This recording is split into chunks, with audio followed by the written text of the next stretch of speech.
Following on from the previous video, we've proved these two identities here. In this video, we're going to try and prove these two identities, and the way we do that is by using our knowledge of phase shift to get from here to here. And what I mean by phase shift is that if you look at the graph of sine of x, so your sine of x here is this red graph here. That's your sine of x, and the blue line here is your cos of x here. Now, if you start with cos of x, let's say f of x equals cos of x.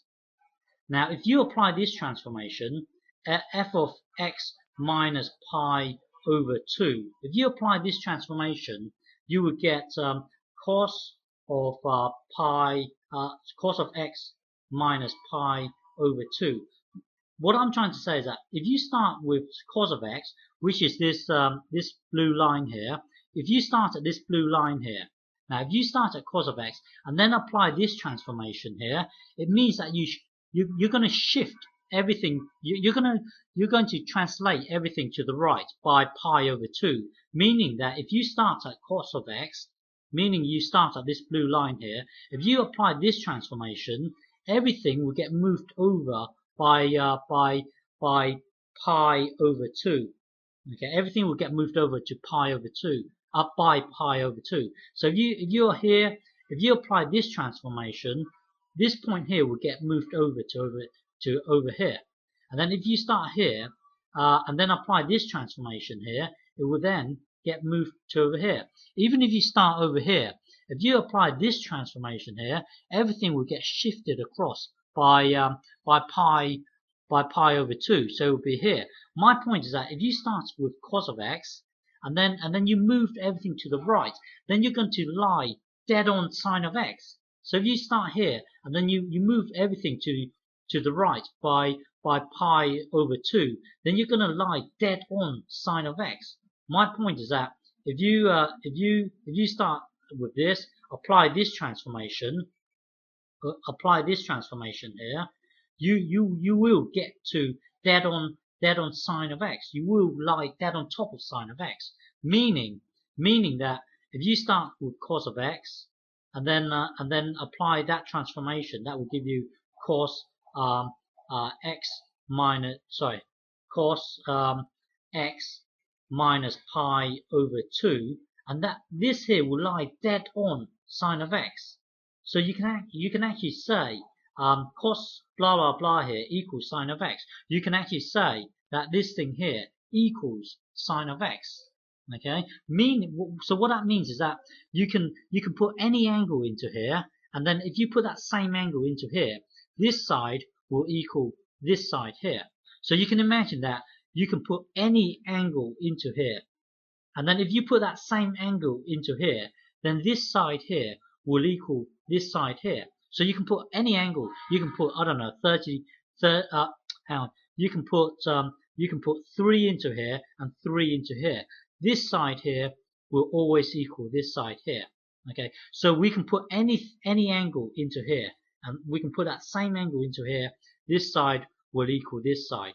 Now here's the thing. I'm going to put this angle into here.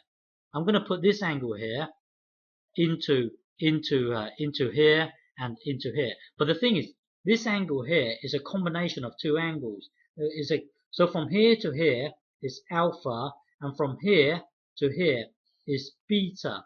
So really, I am putting this one angle into here, but this one angle happens to be a combination of alpha plus beta. So really, I am putting one angle into here, but this one angle happens to be this angle happens to be alpha plus beta.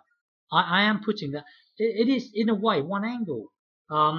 So this is alpha, this is beta, beta here. But I am putting this one angle into here. So I am putting this angle into here. Well, I'm going to put alpha plus beta into here. Okay. So this thing here, then this thing here becomes this. Okay. This then becomes this here. So now you can imagine this as being like this. Hang on. You can imagine this as being cos A plus you can think of it as, hang on, you can think of it as A plus B minus C. So you can think of it as one thing plus another thing, take away another thing here. I'm just going to switch these two around here. Okay, so you can think of this as being A plus B minus C, but I'm going to rewrite it as A minus C plus B.